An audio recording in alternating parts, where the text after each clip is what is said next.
अपॉनचा अर्थ काय झालं, डिव्हिजनचा पार्ट आला. जर डिव्हिजनचा पार्ट येत असेल तर मला कुठला विचार करायचा आता पहिल्यांदा, डिव्हिजन रूलचा. रूल काय सांगतो तेवढंच लक्षात घ्या. सध्या तुम्ही बाकीचा विचार करू नका की नेमकं फंक्शन एकत्र कुठले करायचे, नंतर डेरिव्हेटिव्ह कधी काढू, काय करू. सध्या एकच विचार करा की रूल काय सांगतो मला, जे क्वोशंट आहे तो क्वोशंट रूल फक्त विचार करा, जो की बोर्डवर मी लिहिलेला आहे, लक्षात ठेवा. बघा मी डायरेक्ट लिहितो, differentiate with respect to x. y चा डेरिव्हेटिव्ह आहे dy by dx equal to हा d by dx of sin x upon 1 plus sin x. ठीक आहे. आता लक्षात घ्या रूल काय सांगतो, ज्यावेळेस पण क्वोशंट असेल त्या सिच्युएशन मध्ये रूल काय सांगतो तुमच्याकडे या ठिकाणी की डिनॉमिनेटर ऍज इट इज. कोणता denominator, 1 plus sin x as it is. Derivative of numerator minus numerator as it is. Derivative of denominator divided by डिनॉमिनेटरचा स्क्वेअर. ठीक आहे. मी फक्त सुरुवातीला काय केलं, जो रूल आहे तेवढा रूल लिहिला आता. ठीक आहे. डिनॉमिनेटर ऍज इट इज ठेवला, न्यूमरेटरचा derivative minus numerator as it is डिनॉमिनेटरचा डेरिव्हेटिव्ह. यानंतर माझं कॉन्सन्ट्रेशन कुठे करायचं, फक्त d बाय dx च्या टर्मवर. चला यामध्ये हे 1 plus sin x, sin x चा डेरिव्हेटिव्ह आहे cos x minus sin x, 1 चा डेरिव्हेटिव्ह 0 प्लस sin x चा डेरिव्हेटिव्ह आहे cos x divided by 1 plus sin x त्याचा काय असेल स्क्वेअर. ठीक आहे. यानंतर या cos x ना आतमध्ये मल्टिप्लाय करतो, cos x ना मल्टिप्लाय करते येणार आहे cos x plus sin x into cos x, इथं minus sin x into cos x. Total divide मध्ये शिल्लक राहिला पार्ट असेल आपल्याकडे 1 प्लस sin x त्याचा स्क्वेअर.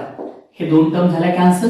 शिल्लक राहिला पार्ट आहे फक्त cos x divided by 1 plus sin x bracket square. This is your final answer. हाच असेल तुमचा त्याचा डेरिव्हेटिव्ह. ओके. बघा फक्त आपण काय केलं या ठिकाणी, फंक्शन जे दिलं होतं त्या ठिकाणी मी काय केलं, त्याचा क्वोशंट रूल अप्लाय केला आणि क्वोशंट रूल वरून डायरेक्ट डेरिव्हेटिव्ह काढला. नेक्स्ट प्रॉब्लेम दिलाय y equal to x sin x upon 1 plus cos x. लक्षात ठेवा x sin x upon 1 plus cos x या ठिकाणी सुद्धा मी काय करणार आहे, लक्षात ठेवा जरी न्यूमरेटरचा विचार केला तर x into sin x आहे, हे लक्षात ठेवा. काय म्हटलं मी x into sin x. पण मला सध्या प्रॉडक्ट रूल डायरेक्ट अप्लाय करता येत नाही. प्रॉडक्ट रूल कधी अप्लाय करता येईल, एकटी टर्मच्या आधी d बाय dx आलं तर अप्लाय करता येते. रूल तर असं सांगत नाही आपल्याकडे की या ठिकाणी x into sin x आहे तर वरचा डेरिव्हेटिव्ह सेपरेट घ्या, खालचा डेरिव्हेटिव्ह सेपरेट घ्या, असं होत नसते, हे लक्षात ठेवा. त्यामुळे मला काय करावं लागेल, ज्यावेळेस x into sin x आहे डिवाइड मध्ये टर्म आहे, म्हणजे जर न्यूमरेटर आणि डिनॉमिनेटरचा फॉर्मॅट येत असेल तर मला पहिल्यांदा क्वोशंट रूलचाच वापर करावा लागेल. काय करावं लागेल या ठिकाणी, क्वोशंट रूलचा अप्लाय करावा लागेल. मग क्वोशंट रूल काय सांगतो, पहिल्यांदा differentiate with respect to x dy upon dx equal to d by dx of x sin x divided by 1 plus cos x. Rule नुसार डिनॉमिनेटर ऍज इट इज ठेवा, न्यूमरेटरचा derivative घ्या minus numerator as it is ठेवा, डिनॉमिनेटरचा derivative घ्या, total divided मध्ये डिनॉमिनेटरचा square करा, total टर्मचा square. Okay. Rule बोर्डवर लिहिला, लक्षात ठेवा. प्रॉडक्ट रूल आणि क्वोशंट रूल ज्याच्यावरचे प्रॉब्लेम बघायला मी हे दोन्ही रूल मी इथं बोर्डवर लिहिले. ओके. त्या रूलनुसार फक्त लिहित आहे मी. यानंतर मला माहिती आहे की काय करायचंय, आता फक्त लक्ष कुठे द्यायचंय, d बाय dx कडे द्यायचंय. म्हणून मी लक्ष d बाय dx कडे, तो बाकी सगळा पार्ट ऍज इट इज. हा 1 plus cos x as it is. Derivative of, आता लक्षात घ्या मी इथून निघालो पण निघाल्यानंतर मला लक्षात आलं की हे काय आहे, x इंटू किती आहे, sin x आहे. सिंगल x आहे का, नाही. एकटा x असता तर डेरिव्हेटिव्ह काढताय तुम्हाला, एकटा sin x असतं तर डेरिव्हेटिव्ह काढता येते, पण हे एकटे नाहीत. हे काय आहे तर सोबत आहेत. कुणाच्या, x हा sin x च्या सोबत आहे, आणि जर सोबत आहे याचा अर्थ दोन डिफरंट फंक्शन एकमेकाच्या सोबत येतात, याचा अर्थ ते इंटू मध्ये असतात. आणि हे x इंटू sin x आहे आणि इंटू असताना मला माहितीये की d by dx of x into sin x म्हणजे डायरेक्ट डेरिव्हेटिव्ह नसतो. इथं परत काय लागलं, मला प्रॉडक्ट रूल वापरावा लागेल, म्हणजे d by dx of x sin x या ठिकाणी सेपरेटली प्रॉडक्ट रूल अप्लाय करा. ठीक आहे. म्हणून मी लिहितो या ठिकाणी प्रॉडक्ट रूल नुसार first function as it is derivative of second function plus second as it is derivative of first function. ठीक आहे, याचं काम संपलं माझं. म्हणजे d by d x of x into sine x होता, प्रॉडक्टला अप्लाय करा, minus x sine x in bracket हे सिंगल टर्म आहे बघा, 1 प्लस कॉस एक्स. 1 वेगळा कॉस एक्स वेगळा आहे आणि दोघांमध्ये प्लस आहे म्हणजे दोघांचे सेपरेट डेरिव्हेटिव्ह घेऊ शकतो मी. हा 1 हा एकटा कॉन्स्टंट आहे, एकटा असल्यामुळे त्याचा डेरिव्हेटिव्ह 0, कॉसचा derivative minus sine x complete divided by, म्हणजे सगळ्याच्या डिवाइड मध्ये लक्षात ठेवा, सगळ्याच्या डिवाइड मध्ये काय डिनॉमिनेटरचा square, that is 1 plus cos x, त्याचा काय असेल स्क्वेअर. ओके, नेक्स्ट आहे अजून d by d x problem मध्ये शिल्लक आहे लक्षात ठेवा. ज्यावेळेस d by d x vanish होईल त्यानंतर सिम्प्लिफिकेशन होत असेल तर करा, अदरवाइज तेच तुमचं काय असते फायनल आन्सर असेल. ठीक, हा चला हे 1 plus cos x d by d x of that term म्हणजे काय आला पाहिजे एक्स साइन एक्स चा derivative cos x plus sine x as it is x चा derivative 1. Okay, d by d x निघाले दोन्ही, इथला निगेटिव्ह ऑफ निगेटिव्ह होणार आहे positive x into sine x sine square x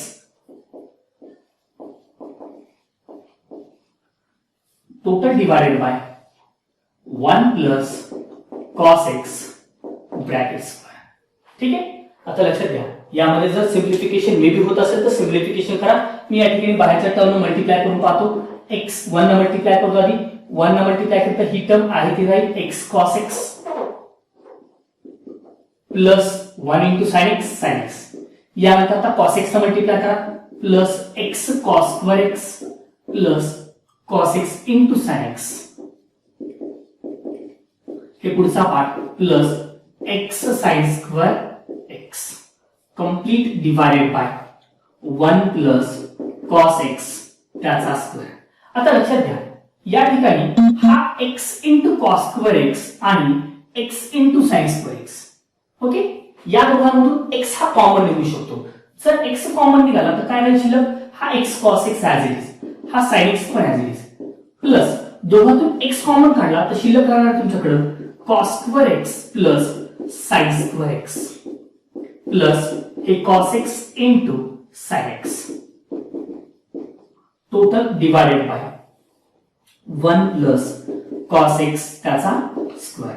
ठीक आहे, आता फायनल आन्सर असेल आपल्याकडे या ठिकाणी x इंटू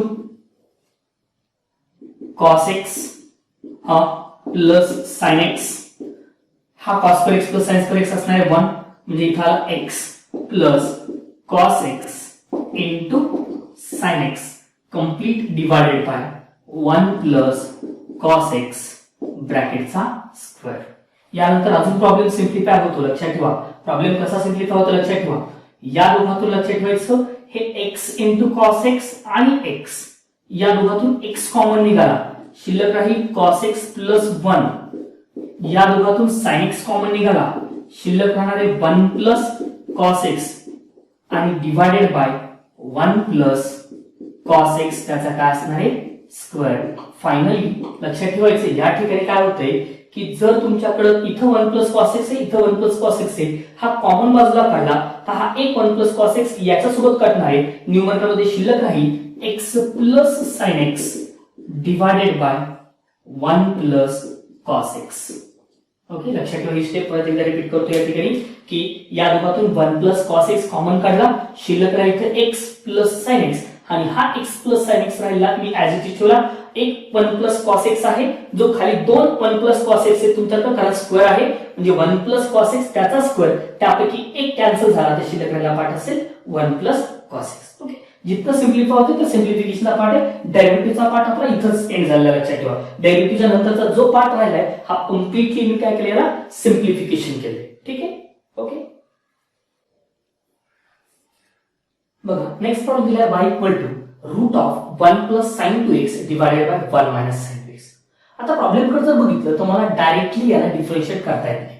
लक्षात ठेवा काय म्हटले मी, हा जो प्रॉब्लेम जर बघितलं याला डायरेक्ट डिफरन्शिएट करता येतं तुम्हाला नाही करता येणार, कारण या ठिकाणी लक्षात ठेवा इथं काय y equal to root of 1 plus sine 2x divided by 1 minus sine 2x असा रिझल्ट माझ्याकडे सध्या तरी अवेलेबल नाहीये, हे लक्षात ठेवा. त्यामुळे मला आता लक्षात येते की डायरेक्ट प्रॉब्लेम हा सॉल्व्ह होणार नाही. जर डायरेक्ट प्रॉब्लेम सॉल्व्ह होत नसेल तर मला काय करावं लागेल, याला सिम्प्लिफाय करावं. सिम्प्लिफाय कधीपर्यंत करायचं, जोपर्यंत प्रॉब्लेम हा स्टँडर्ड सारखा दिसत नाही तोपर्यंत. ठीक आहे. आता लक्षात घ्या सिम्प्लिफाय काय करू शकता तुम्ही, पॉसिबिलिटी काय आहे बघा. जोपर्यंत रूट कॅन्सल होत नाही तोपर्यंत मी डेरिव्हेटिव्हला हात लावणार नाही. आणि रूट कॅन्सल करायचं असेल तर मध्ये स्क्वेअर यायला पाहिजे. बरोबर आहे. मध्ये जर परफेक्ट स्क्वेअर आला तर ऑब्विसली रूट कॅन्सल होईल, नंतर डेरिव्हेटिव्ह काढणं मला सोपं जाणार आहे. मग आता मध्ये स्क्वेअर आणायचा कसा, तर यासाठी बघा ट्रिग्नॉमेट्रिकचा वापर करायचा आहे. ट्रिग्नॉमेट्रिकचा वापर करून मी काय करू शकतो, जो 1 आहे या 1 ला रिप्लेसमेंट मी cos square x plus sine square x देऊ शकतो. प्लस सायमल्टेनियसली जर हा हाफ मध्ये एक्स मध्ये कन्वर्ट होत असेल तर इथं sin 2x आहे, या sin 2x ला सुद्धा डबल अँगल फॉर्म्युलानुसार 2 sin x into cos x लिहिता येते. डिवाइडेड बाय सेम प्रोसिजर डिनॉमिनेटरला करा, cos square x plus sin square x minus 2 sin x into cos x. हा ट्रिग्नॉमेट्रिकचा पार्ट आहे. आता लक्षात घ्या जर cos x ला मी a म्हटलं आणि sin x ला जर b म्हटलं तर काय होते, a square plus b square plus 2ab आणि हे एक्सपान्शन कोण असेल a प्लस b ब्रॅकेट स्क्वेअरचं. म्हणजे मी याला असं लिहिलं तर काही हरकत नसायला पाहिजे, cos x plus sin x त्याचा square same a square plus b square minus 2ab जे की cos x minus sin x त्याचा स्क्वेअर. आता लक्षात घ्या आतमध्ये स्क्वेअर आला, बाहेर रूट आहे, स्क्वेअर आणि स्क्वेअर रूट कॅन्सल होणार आहे. शिल्लक राहिला पार्ट आहे cos x plus sin x divided bye cos x minus sin x. आणि यानंतर लक्षात ठेवा हे दोघं कसे एकमेकाला डिव्हिजन मध्ये, जर डिव्हिजन मध्ये असेल तर मला डायरेक्टली डेरिव्हेटिव्ह काढता येतो. ओके, म्हणून मी डायरेक्टली त्याला differentiate with respect to x. ठीक आहे. हा आता याला differentiate with respect to x जर केलं तर dy by dx equal to d by dx of cos x plus sin x divided by cos x minus sin x. चला यानंतर मला रूल सांगायचा. काय असतो रूल या ठिकाणी, कोशंट रूल वापरणार आहे मी. कोशंट रूल सांगतो, डिनॉमिनेटर ऍज इट इज ठेवा. डिनॉमिनेटर आहे cos x minus sin x, न्यूमरेटरचा डेरिव्हेटिव्ह जे की cos x plus sin x आहे, minus numerator as it is cos x plus sin x as it is, डिनॉमिनेटरचा derivative cos x minus sin x, total divided by डिनॉमिनेटरचा square जे की cos x minus sin x bracket square आहे. ठीक आहे. चला जिथे डी बाय dx आहे तिथंच फक्त आता बाकी सगळं ऍज इट इज. हा cos x चा डेरिव्हेटिव्ह मायनस sin x हे दोन सेपरेट आहेत त्यामुळे दोघांचे सेपरेट डेरिव्हेटिव्ह. sin x चा डेरिव्हेटिव्ह cos x मायनस हे cos x plus sin x, इथं minus sin x minus cos x divided by डिनॉमिनेटरचा स्क्वेअर. डिनॉमिनेटर मध्ये आहे तुमच्याकडे cos x minus sin x त्याचा काय असेल स्क्वेअर. आता लक्षात घ्या यानंतरचा जो पार्ट शिल्लक राहिलाय तो पार्ट कुठला असेल तुमच्याकडे, फक्त सिम्प्लिफिकेशनचा पार्ट आहे. तर लक्षात ठेवा हे cos x minus sin x आहे, हे cos x minus sin x म्हणजे असं लिहिलं तर हरकत नाही, cos x minus sin x त्याचा स्क्वेअर. इथून हा निगेटिव्ह बाजूला काढला तर निगेटिव्ह ऑफ निगेटिव्ह पॉझिटिव्ह होईल, sin x plus cos x, sin x plus cos x म्हणजे sin x plus cos x त्याचा काय झाला हा स्क्वेअर डिवाइडेड बाय हे cos x minus sin x त्याचा स्क्वेअर.